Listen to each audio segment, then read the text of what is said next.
Welcome, everyone, to the Extraordinary Coaches podcast. Today, I'm here with Mandy. It's a pleasure to have you. I saw you through TikTok, which I literally never use, but I came across one of your TikToks. I was like, she knows stuff. And then I did a little digging, and I liked what I found. And then I hit you up.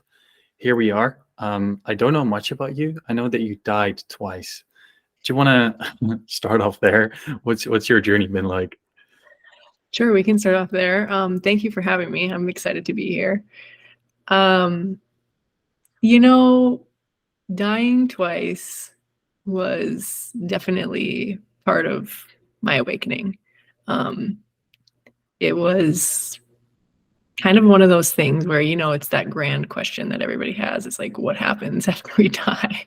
Yeah. And both of my experiences were slightly different. One was a surgery mishap. I use the term because it was not an accident. But in that experience, it was like I was in a lot of pain. So I was bleeding internally. So I was sitting there and I was like in a ton of pain, like the highest level of pain that I've ever experienced. And when I left my body and had my near-death experience, the pain was gone. It was like an overwhelming level of like just peace and bliss of just like, oh, I'm free. And that in that moment, I had what you could describe as like your life flashing before your eyes of just the faces of everybody that I've ever loved. And it was like, as that experience happened, I was so happy to not be in pain anymore. I was like, this is so awesome. But I realized, I was like, dying doesn't hurt the person who dies because they're dead. They don't know any different. They're free from whatever suffering they were experiencing. It affects the people left behind. And when that happened, it was like I felt this strong feeling of just, I got to go back. And then I was back in my body. In the pain and the suffering. Well, it was right before I was going into a second emergency surgery. And so, long story short, I had a big grapefruit-sized cyst on my ovary, and that was the first surgery. The second one was because they didn't stitch me up properly in the first one. Nice. So when I went back into my body, I was on the operating table, and then they put the mask on me. Like the second I was back behind my eyes, it was like, shoo, and I went to sleep, and then I woke up and I was alive. Do you remember the sleep? Do you remember if you dreamed or anything like that, or was it just blank? Okay. It was like the second the mask went on, my eyes closed, and then I was awake again, and the tube was getting pulled out of my throat. Wow. Crazy. I think it's interesting because part of that motivation to come back that time wasn't for yourself. Like you were fine with it. It was all for the rest of the people that you have around you, which is it's a bit more, it's a different layer of depth to your life. That's interesting. Well, thanks for coming back. And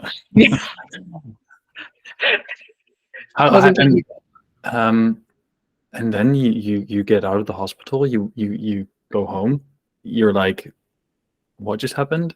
Or were you like, what did you do? How do you deal with that?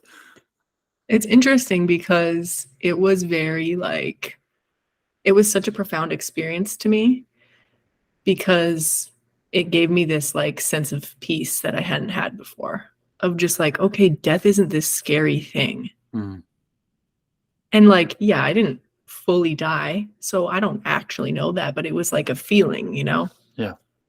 And so it kind of like just gave me a new outlook on life and not take things so seriously. And I felt like, oh my God, like I'm 24 years old when this happened, healthy, anybody can just die.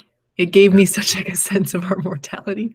So it was very, it just revitalized my like spark for life.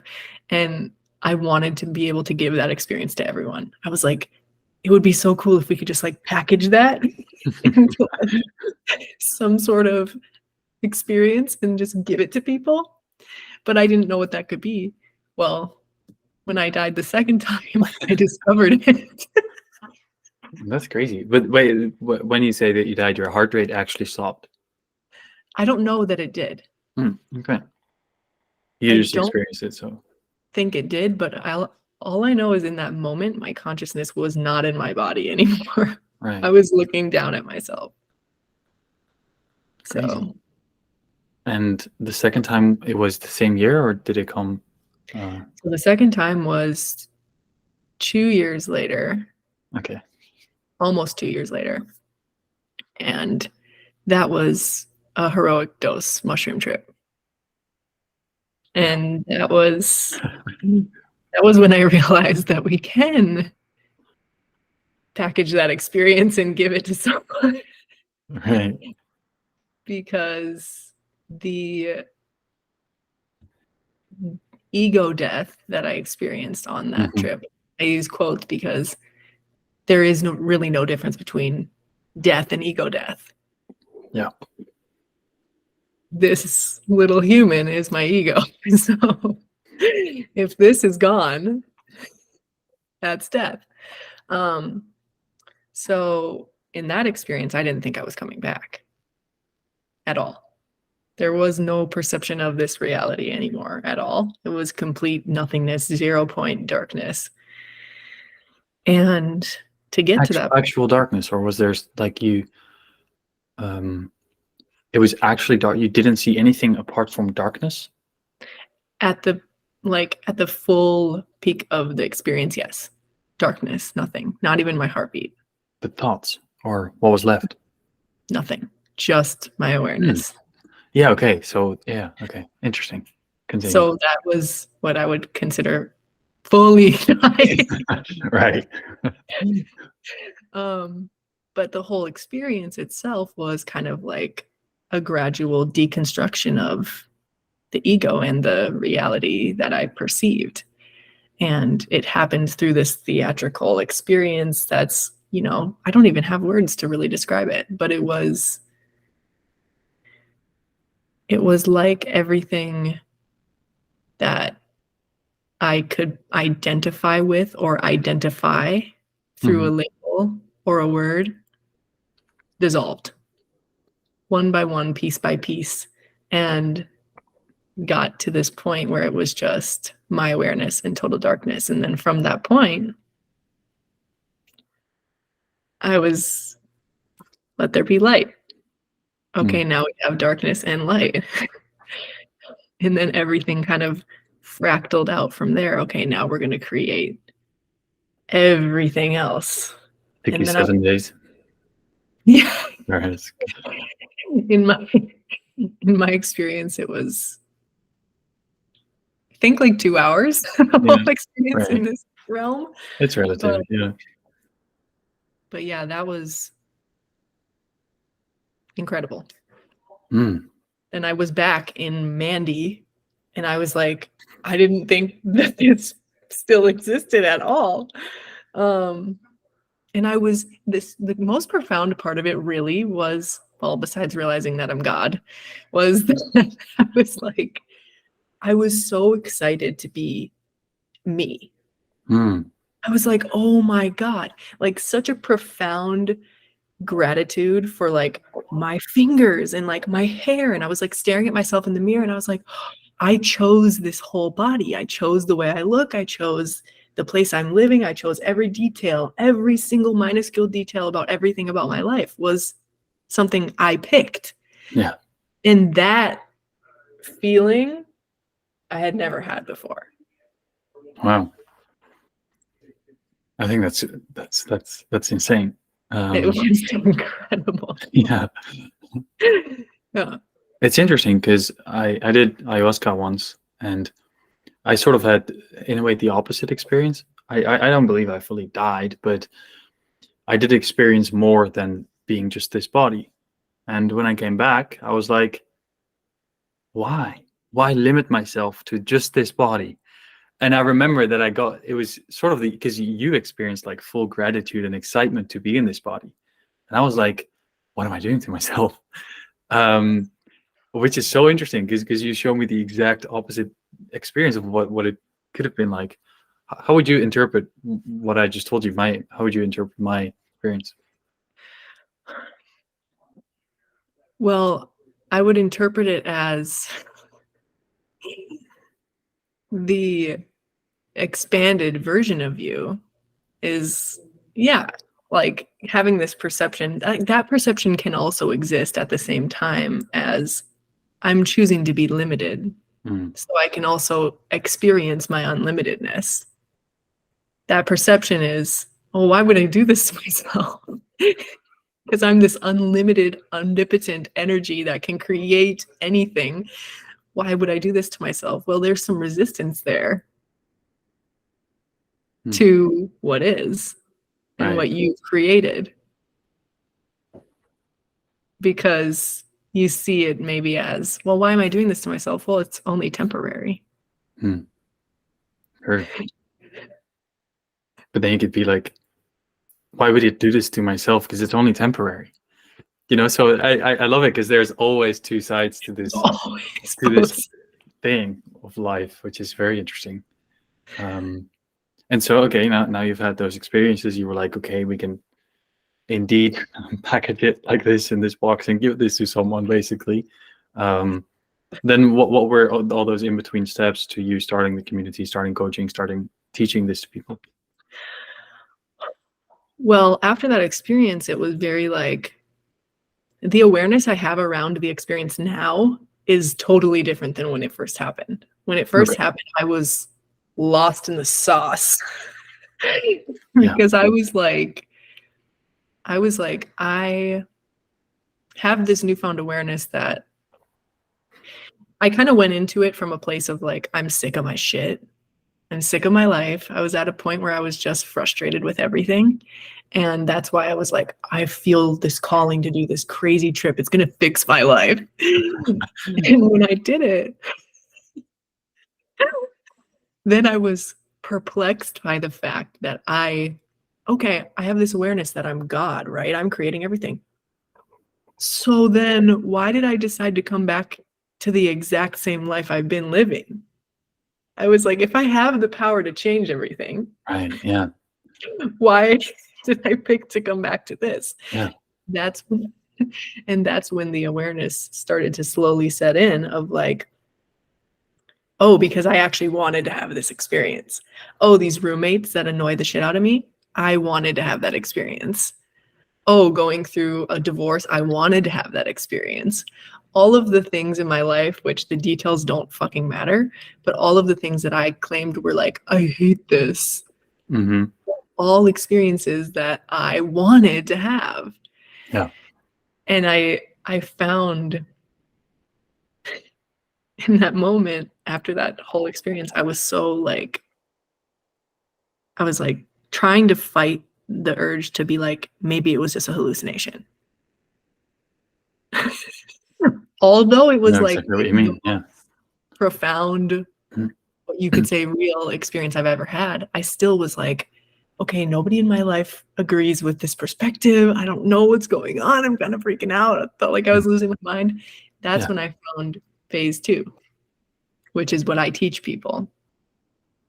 And I found it through my business partner, best friend, Sam Rossi. She's been teaching this stuff online it was a few months before I found her.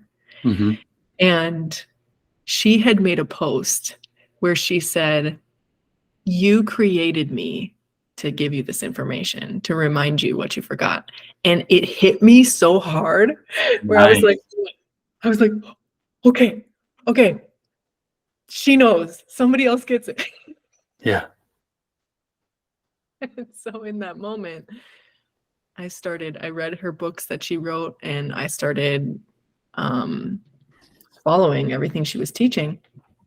And it helped me integrate the experience. Yeah.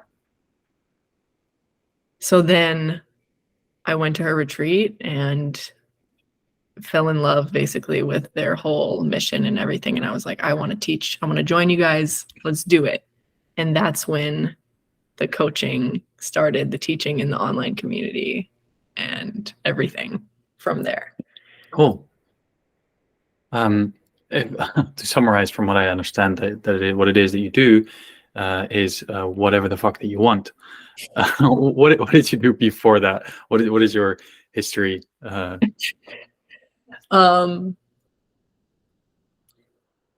was a massage therapist. Oh, I guess what you're saying, like, what did you do? yeah. Well, yeah, I worked on people's bodies for years. Yeah. Okay.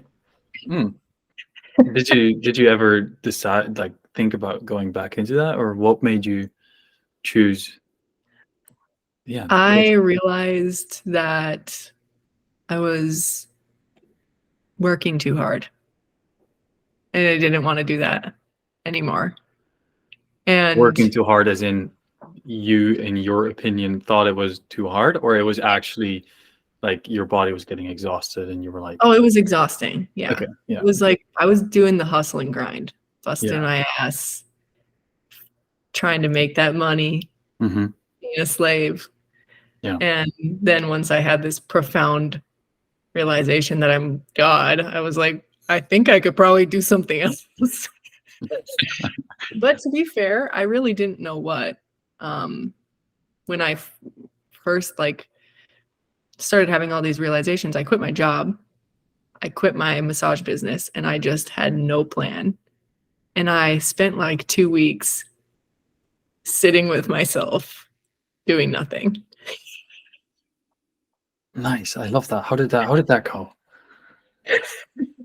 Well, for me, it was like this transitional period of like, we don't ever really know what to do. We don't really know what to do, but we know what we don't want to do. Yeah.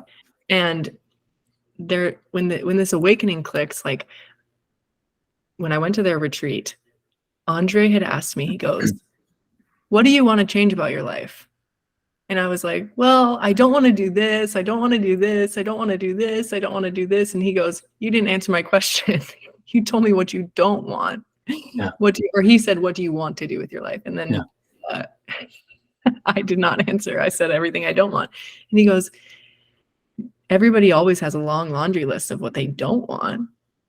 But then when you ask them what they do want, they're like, I don't know. I just know I don't want this. Yeah. And so it true. fucked up. Because he's like, if you don't want it, then why are you still doing it? And so then I was like, how am I going to know what I want if I don't stop doing what I don't want to do? Right. So you just did nothing instead? I just did nothing. I was living with my ex-boyfriend at the time, and he works 12-hour shifts every day. So I spent like literally morning to night sitting on the couch, staring at the wall, just like processing. Not even TV, not even podcasts, literally nothing.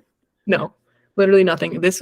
I had stopped reading books. I had stopped podcasts. I had stopped TV, social media, everything. And I just sat there and let all the stories come up. All the stories come up. And this is what I teach people. This is the recipe to do fucking nothing for 2 weeks? Well, you don't necessarily have to do nothing for 2 weeks. That was just my experience. But breaking through those limiting beliefs of I have to do this, I have to do that. Well, letting go of everything that you think that you are. It's really simple when you just sit there and allow yourself to feel it. Feeling those beliefs. Because the only thing that's keeping those beliefs alive is your feelings. Do you want to expand on that? I would love to. So you have thoughts, right? Check. What makes a thought turn into a belief? Well, feelings, energy.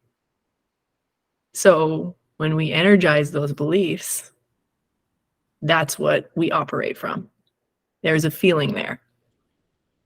So when you sit and you go, all right, so I'm going to stop doing this thing that I was doing because I feel obligated, because I have all these beliefs that I have to work hard to make money. I have to do things I don't want to do, and I have to prove myself, and I'm not good enough, and blah, blah, blah.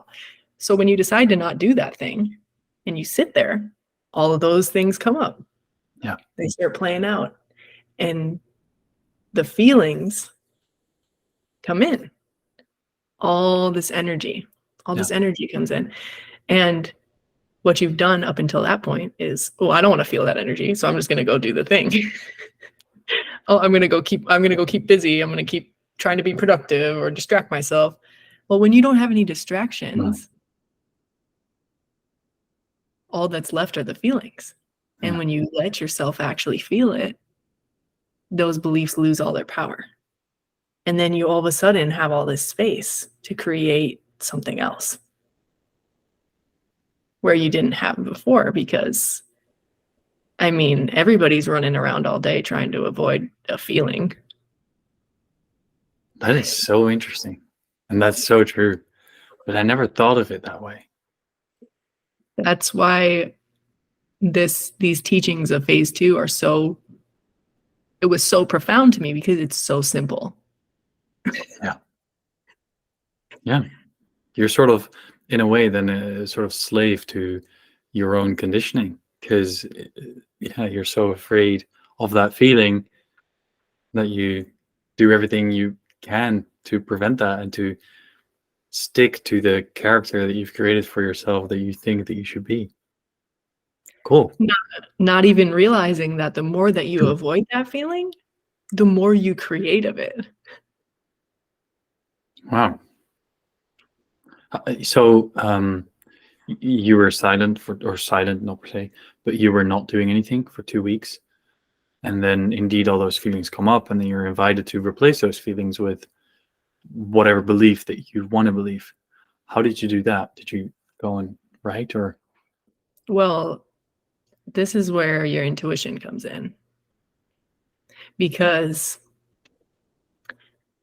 it's not necessarily about replacing the old beliefs with the new belief. Okay. I know that that's like a hot topic, a hot way that people like to do this whole subconscious reprogram your beliefs, Right. etc. Yeah. Which is great. And if that works for you, great. But for me, it's like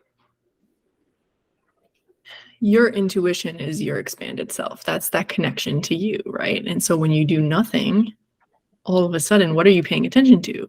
Yourself, in a way that you never have before. So you're doing nothing, and all these beliefs are falling away. Then you're such a clear channel to yourself. The expanded version of you, that, taking it back to my story of creation, the version of you that is aware of everything and how it works, that put every single puzzle piece together. Yeah. You can tap into that. Anyone can, but it's how much space are you giving yourself to tap into that. When you're tapped into that channel, you don't need limiting beliefs. You don't need beliefs of any kind. I mean, if you look at the word belief, it has lie right in the middle of it. Beliefs are inherently limiting by nature. Like you said earlier, there's always two sides to the coin. Right.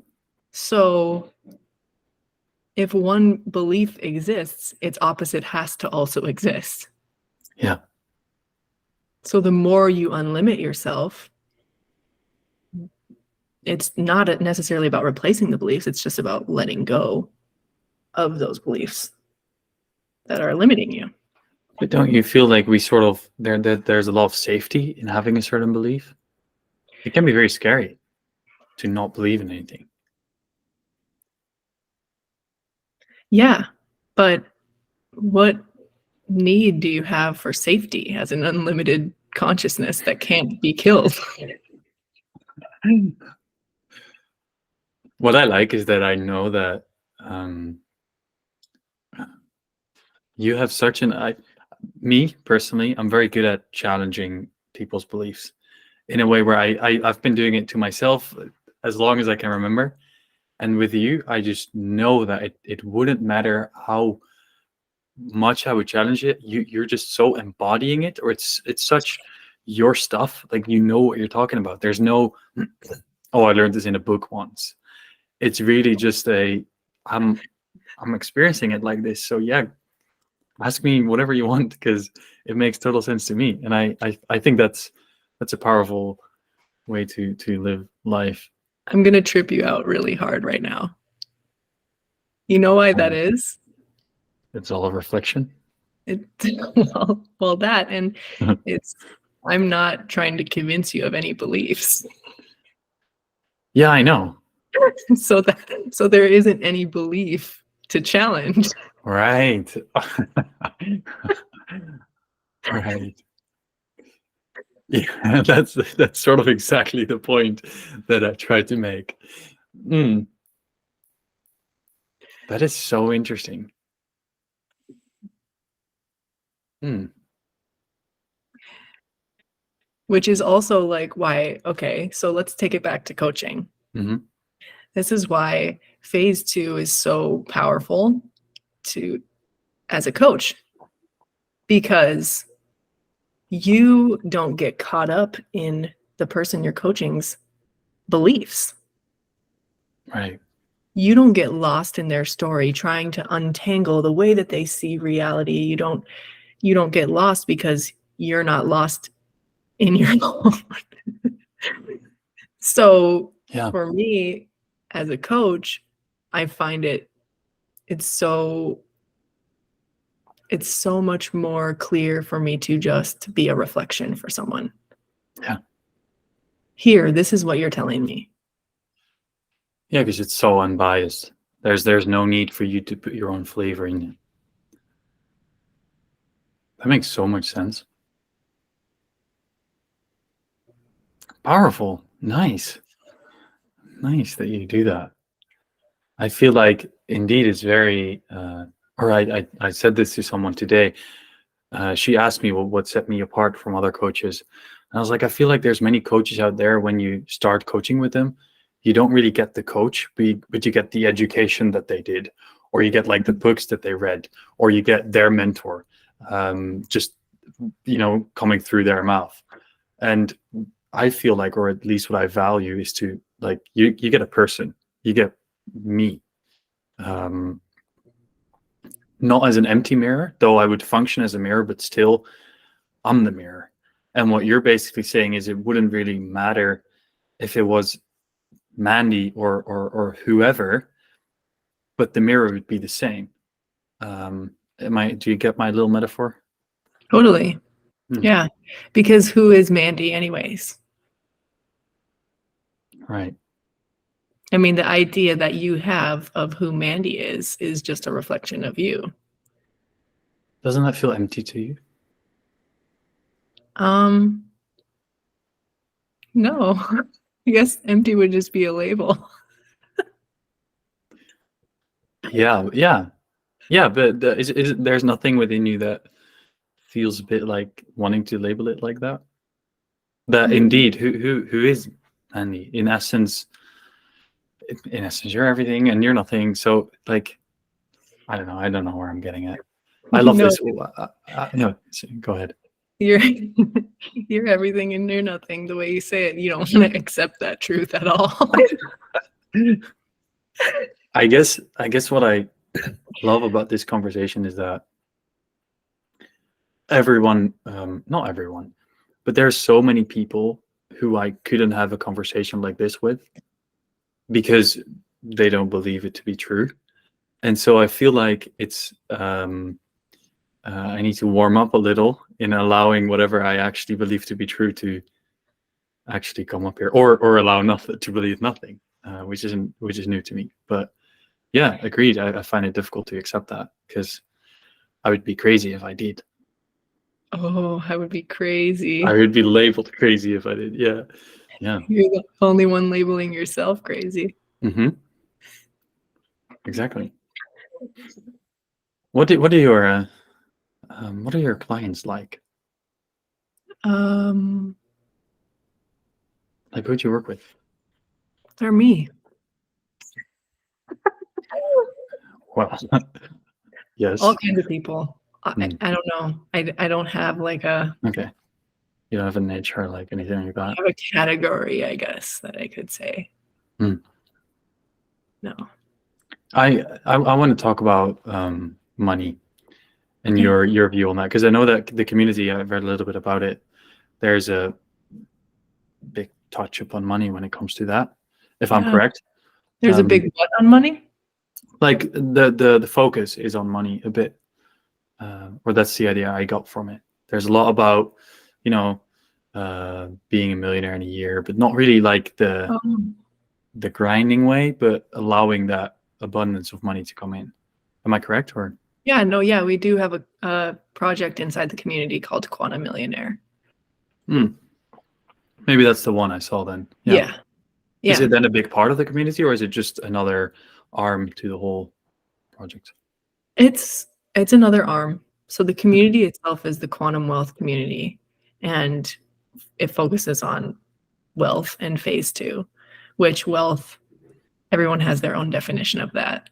I think that people could see that as focused on money, but Okay. Right. that's not exactly the perspective I have on it. Yeah. What's your definition of wealth? Being able to do whatever I want, whenever I want, and being able to handle anything that comes up. Funny how that's so related to my definition of freedom.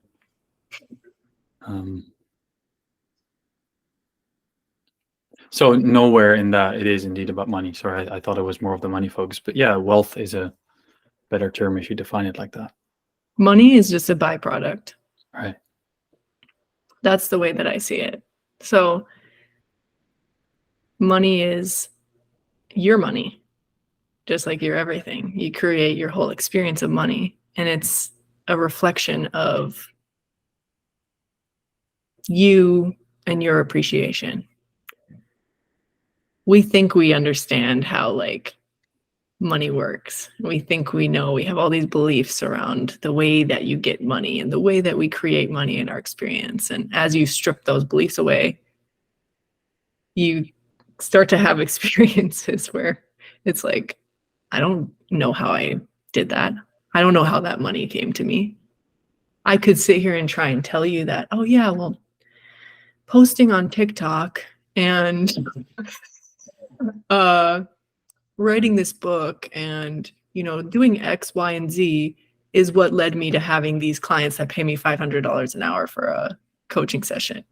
I could sit there and bullshit you and tell you that there's a formula to it, but there's not. I have no idea. Fun. Then what do you teach people in the community? What do you teach your clients about that? Or I'm saying teach, but I actually don't mean. Do you teach? Yeah. Or do you? Yeah. Okay. Yeah. Then the question stays the same. So if I was to teach people about money, this is what I would teach them. Your experience of money is directly related to how much you appreciate yourself. And I teach people appreciation. So wealth, what is wealth? You know, people say, oh, I want to be rich. I want to have X amount of money. But then when you ask them, okay, well, what would be the number? They're like, oh, I don't know. Okay, so what number would you get to where you finally be like, okay, I'm good now. Now I can do whatever I want. It's an imaginary number that you think exists somewhere out there. Yeah. So you get that out of the way. People don't actually want to be rich. They don't actually want $1 million or to be a millionaire. They just want to not have to worry about money. Okay, perfect. Well, we got that figured out, right? If money was never an issue, you wouldn't give a shit how much is in your bank account. Yeah. You could buy whatever you want. So then once we get to that point, okay, look at your experience. Just take your own experience. Have you ever ran out of money?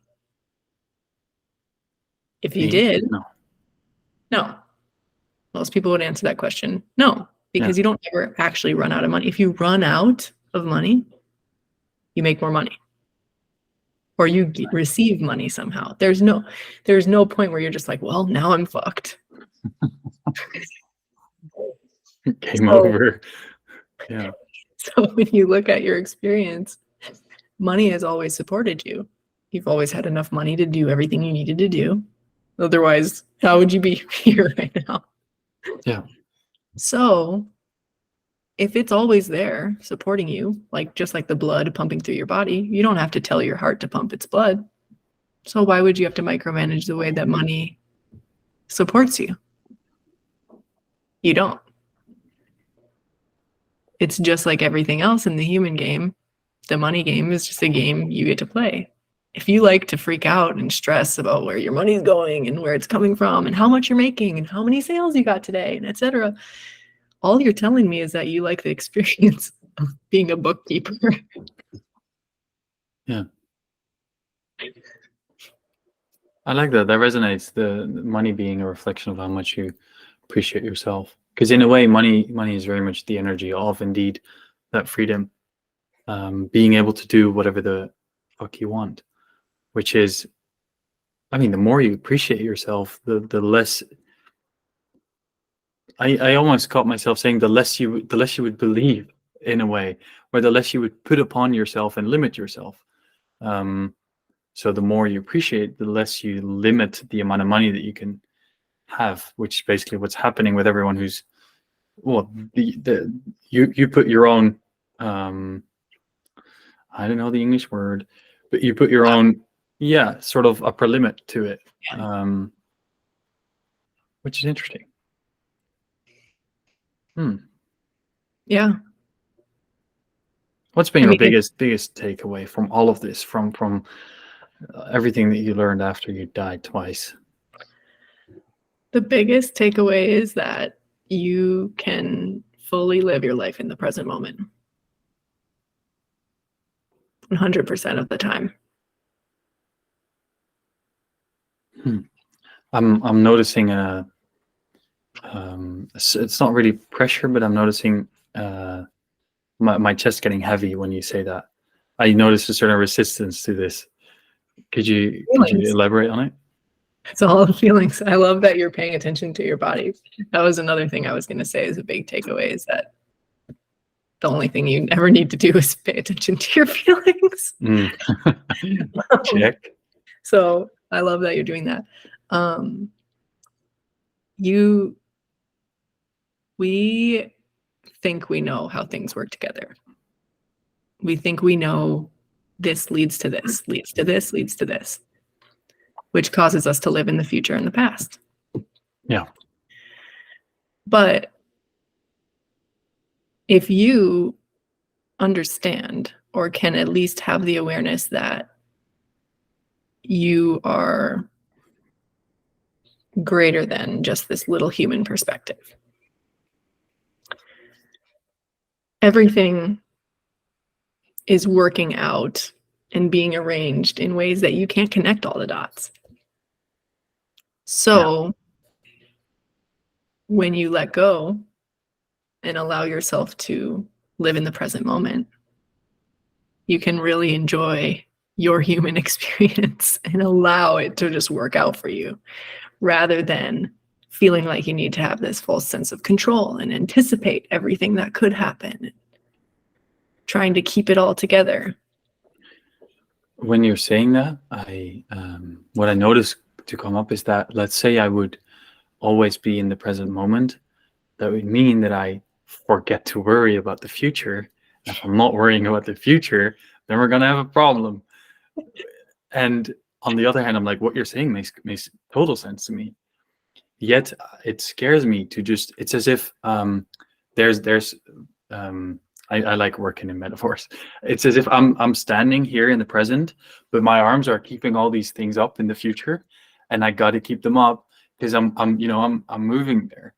But once I would do this, then everything I was holding right over there, I drop it, which means that once I reach that point, they're going to be shit all over the floor, and I should have prepared for it. I should have kept it up in a way. I need to keep my thoughts there, else it's gonna fall apart. And I gotta prepare myself for the future. Does that? I mean, how does that relate to you? Yeah, let me meet you with your metaphor. So say you're holding your arms out, Mm-hmm. and you're like, I just want to put my fucking arms down. Like, I would just love to be able to put my arms down for just like a little bit and just chill. Mm-hmm. Well, when you move to that place where your arms are your arms down? No, they're still out for the next future moment. Yeah. Well, when do you ever get to the point where you finally get to put your arms down? Yeah, well, never. Exactly. But that's safe in a way. Because I told you I got a flight in January. Like, that's going to be there. Like, you know, it's not going to go away, but I still feel like my thoughts need to go there, because in January, which is in the future, when it's going to come, I'm going to be doing that. So maybe I should prepare already a bit. Well, isn't January going to come either way, whether you prepare or not? Yeah. So what if you could just live now, and then when January happens, you can live in January?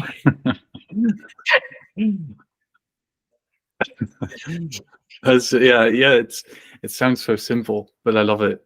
And it is simple. That's the mistake most people make, I feel. What's coaching like for you? I personally love these types of moments, especially when you're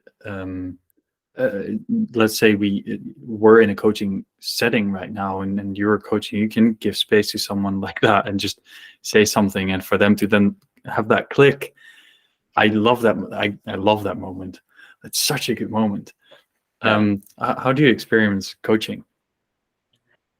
My experience of coaching has really turned into, like, if I could summarize it, it's repeating people's bullshit that they say to themselves back to them. And it's really that simple, right? As a coach, you're not there to provide someone with all the answers. You're really there, in my experience, you're really there to just give them awareness and point out things they can't see. Yeah.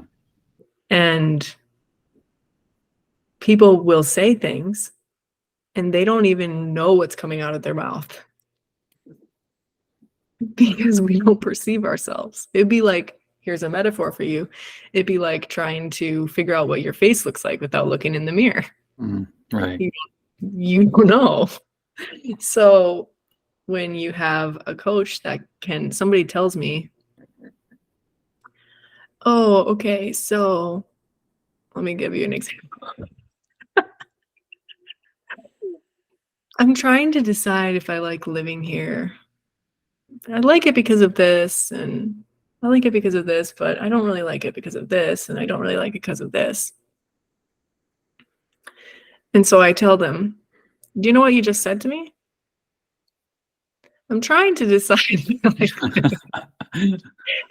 And then, without me having to tell them what I can clearly see is happening, they get to discover it on their own, and they go, oh, yeah, okay. That's what I sound like.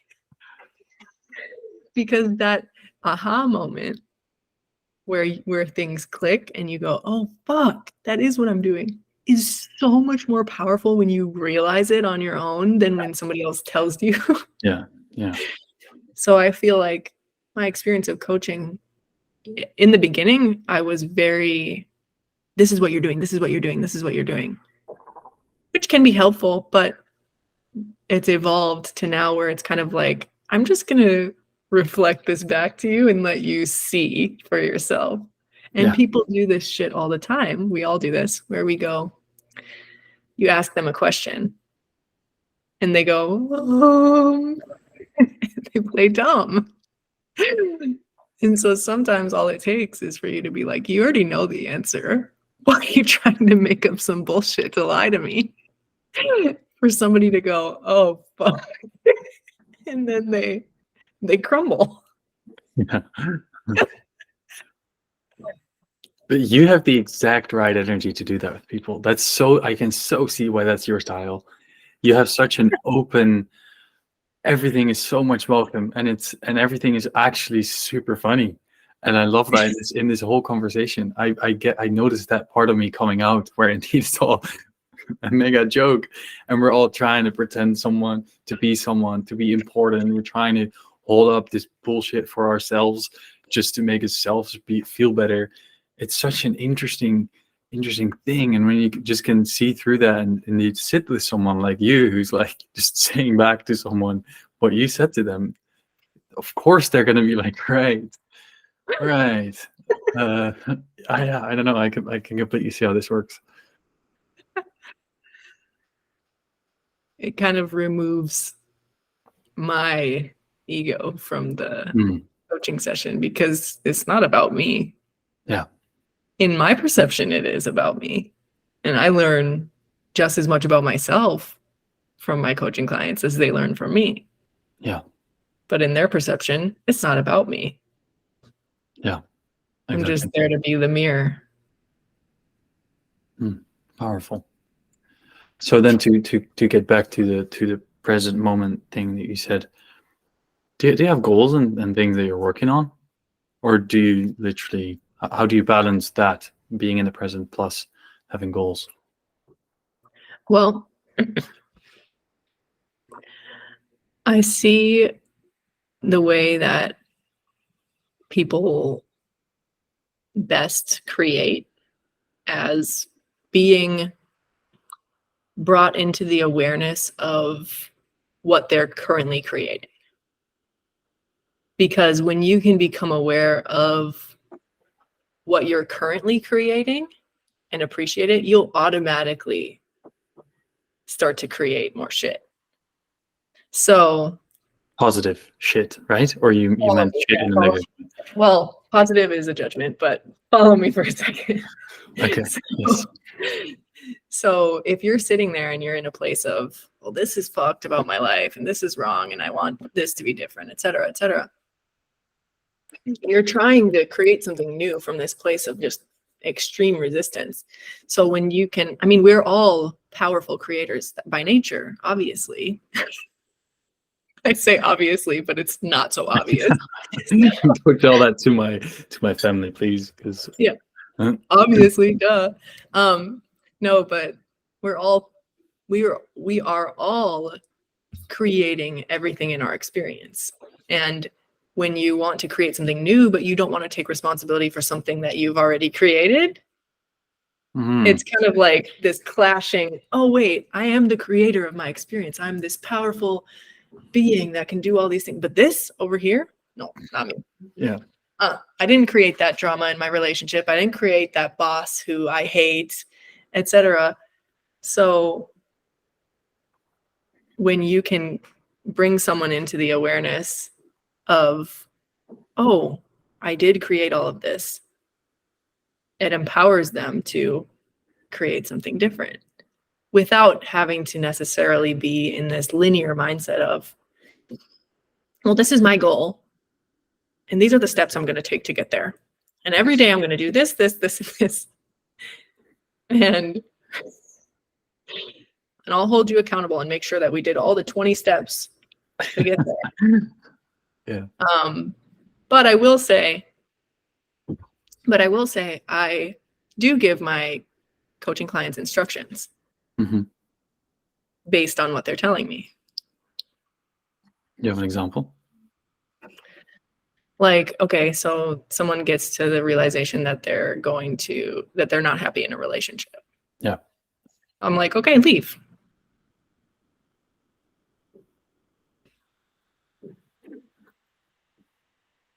That's your instruction. That's really the homework? Yeah. Interesting. And then if you can follow those simple instructions, then we'll do something else after that. But then how about, like, do you have a vision for where you're going to be next year, or those classic questions like who are you in 10 years? Do you have anything with that? No.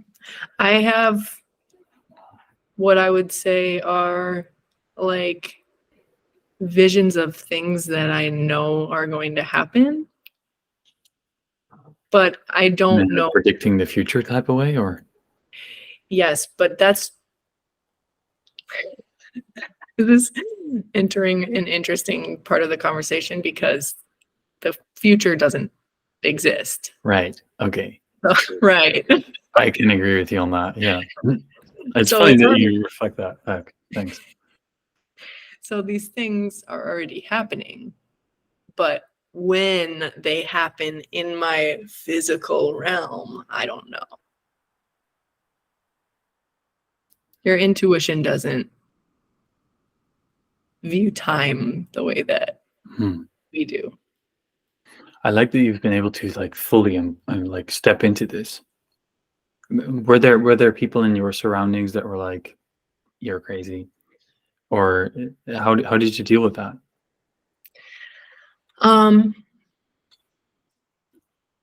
My online community. That's pretty smart, actually. Having other people that are also living in phase 2 changes the game. And yeah, just how I dealt with the being crazy, because when people in my life were telling me I'm fucking crazy, that's a reflection of me. That's just my voice telling me that I think I'm crazy. Yeah. And so the more I leaned into the crazy, I just began to question it like everything else. I'm like, okay, so say I am crazy. What does that even mean? Oh, that I'm like detached from reality? Well, that is essentially what I'm doing, is detaching from the reality that I constructed that was not serving me. So I'm creating this different reality that I consider crazy. Why? Just because it's different? And then it just comes back. It just cycles back to, okay, well, what's the worst case scenario? What could go wrong? Yeah. I get locked up in an insane asylum and I can't leave. Okay, well, if that experience happens to me, I'm still alive. Still eventually will probably move into a different experience. You know, it's like when you play out the worst case scenario of anything, I'm an unlimited being that can't be killed. So how bad can it really get? And when you look at it this way, the risk of that happening is versus my life just staying the same and suffering and struggling and always being anxious about the future and whatever other bullshit I'm living with. I'll take the risk. Yeah, exactly.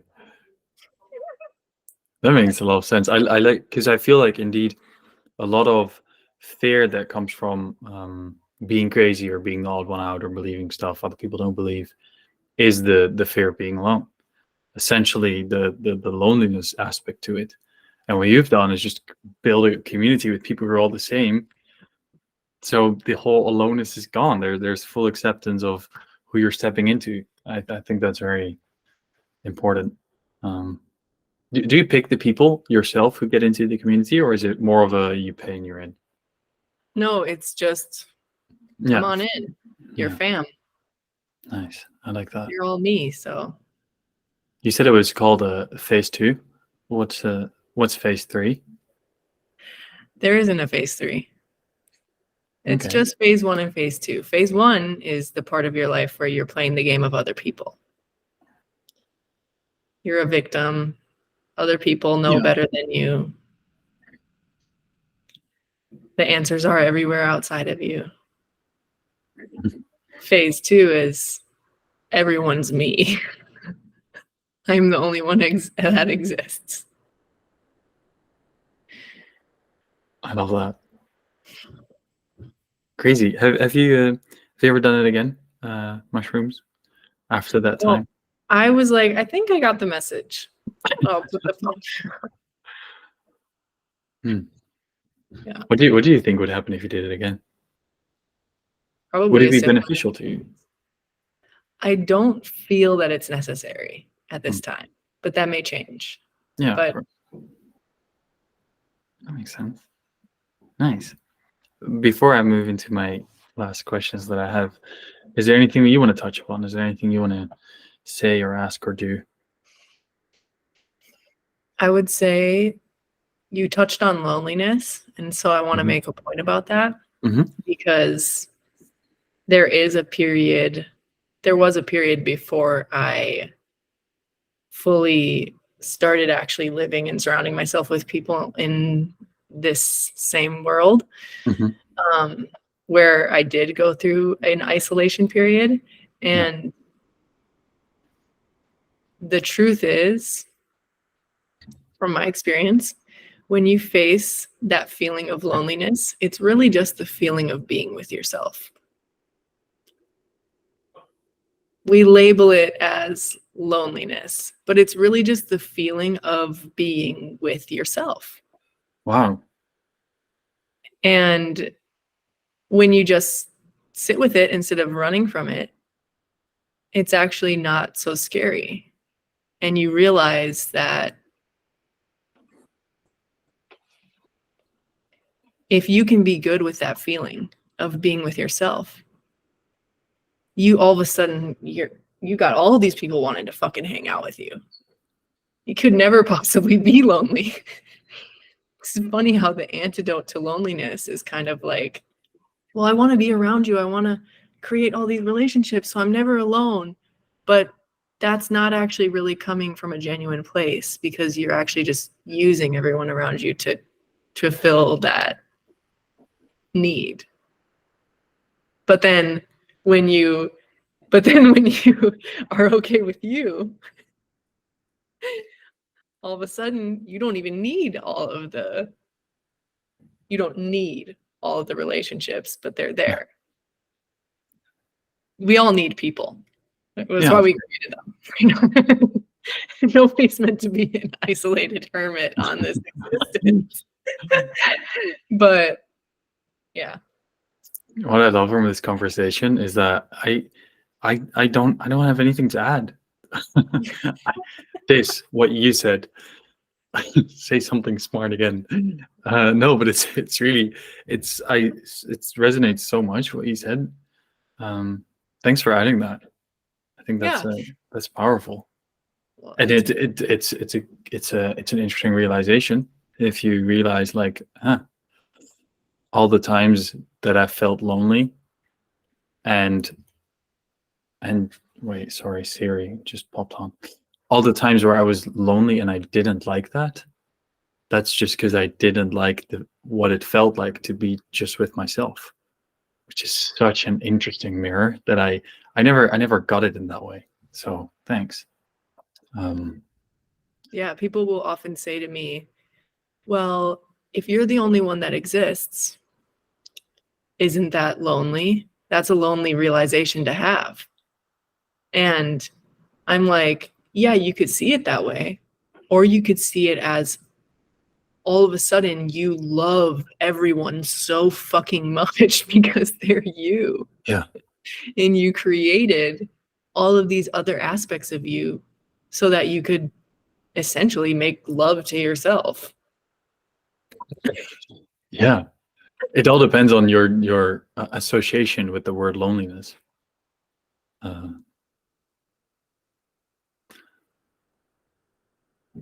The word introverted and extroverted came up when I asked that. Does that mean that introverts love themselves more than extroverts?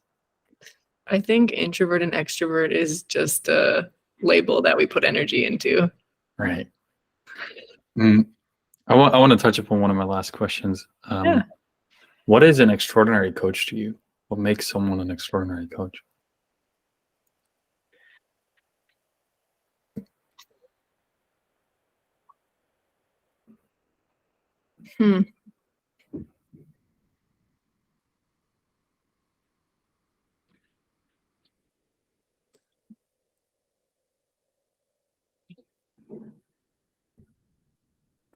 That's an interesting question, because I just want to be like, Well, what does the label extraordinary even mean? Yeah.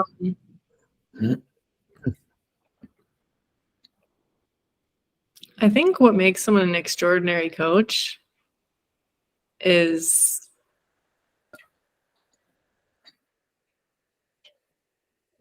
a coach who believes they're extraordinary.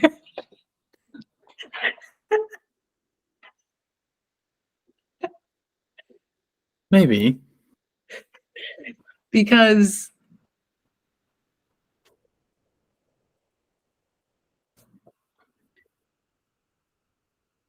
Is this you having difficulty with answering the question, or is for it sure. okay? Yeah. Why? Because it's such a judgment. Yeah. In my opinion, it's a positive judgment. Well, positive is a judgment too. It's a yeah, I agree. But calling yourself coach would in a way depends on your definition of the word judgment, but like yeah, you're also it's a putting label yourself in too. that. Yeah, it's a label. Labels on labels on labels. That's how we create everything. Right. An extraordinary coach, if I had to use the label, would be someone who is willing to see their coaching client as just as much of a mirror for them as they're being for the client. Because each session can grow you just as much as it grows the other person if you allow it to. Yeah. Then just asking the question for the sake of asking it. Then is it fair for you to ask money for a coaching session if you take from it as much as the other person takes from it? Interesting that you say the word fair. Yeah. Because I saw it in a way of client gets value, you get value, you get money, you know? Well, what's your definition of value? Okay, you get transformation just as much they get transformation. It's like you said, they get something from it, you get something from it. Wait.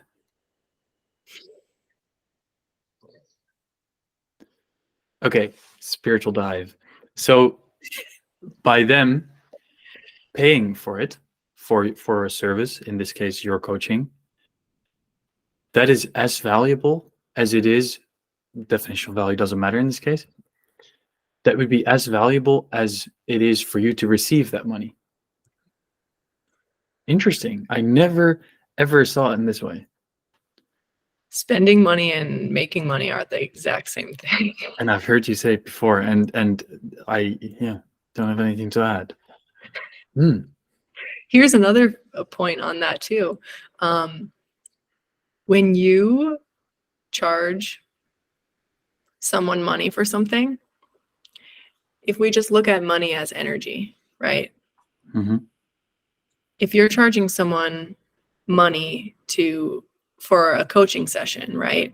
Well, that coaching session is them investing in themselves. So really, yeah, you're creating the idea that they're paying you, but really they're just investing in themselves. And where people put their money is where they put their energy. So them paying for it is like another level of them investing their energy into themselves. Whereas if you were to give them maybe the same coaching session for free, they may not get as much from it because from their perspective, they don't have as much energy invested in it. So what would you suggest to any coach who's been able to make it this far through our amazing conversation with this depth of understanding? What would you say to them when it comes to setting up their fees or deciding on their price? You would say, or how I think you're going to answer it is along the terms of the relationship they have with themselves. I'm not sure what was the word that you used. never mind. Yeah, how much they appreciate themselves. Well, go ahead. No, yeah. What would you suggest someone if they're either a starting coach or been coaching for a very long time and they hear this and they're like, "Fuck yeah, I agree with you. I got to do something about my pricing." I would say pick a number that you're comfortable with and double it.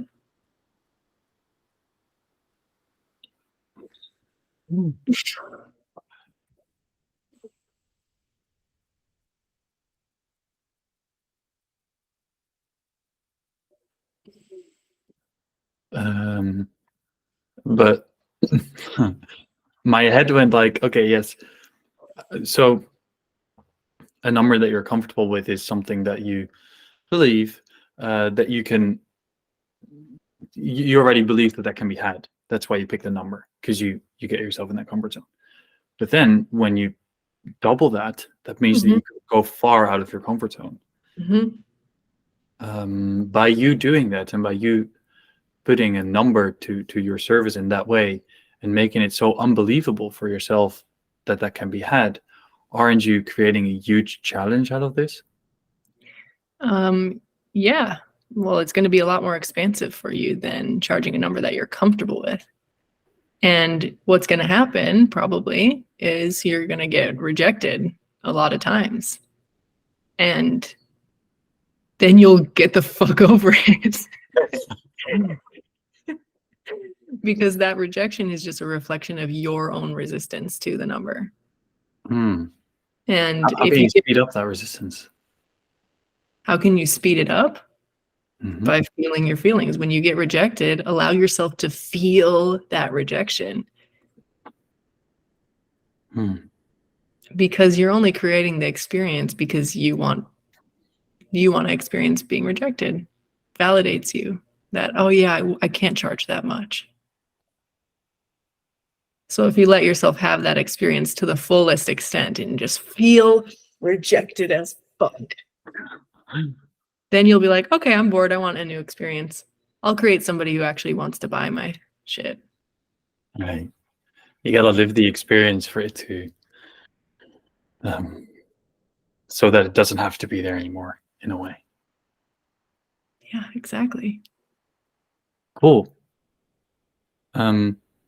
Last question. When we talked about the label extraordinary coach, is that a label you would use for yourself to describe yourself? No. What label would you use? I wouldn't use a label. Why? I mean, no, okay, I understand why, but like, if you had to play with me here and you don't have to. I find this so difficult because I'm noticing that conditioning coming up with like, I talked to someone today about my about advertisement and why I don't advertise myself and my coaching. I don't do it. And she asked me why, and I was like, well, I can't put everything that I am and everything that I can offer in a coaching session in a fucking advertisement.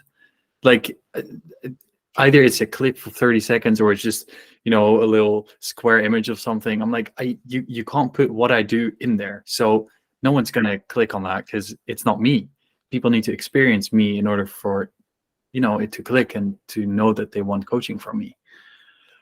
And so in that way, I've sort of tried to lean away from labels. However, on the other hand, I have this belief that you're gotta want to label yourself, otherwise other people are going to do it, and then they might misunderstand it. And I acknowledge that this is a belief that I put on myself, but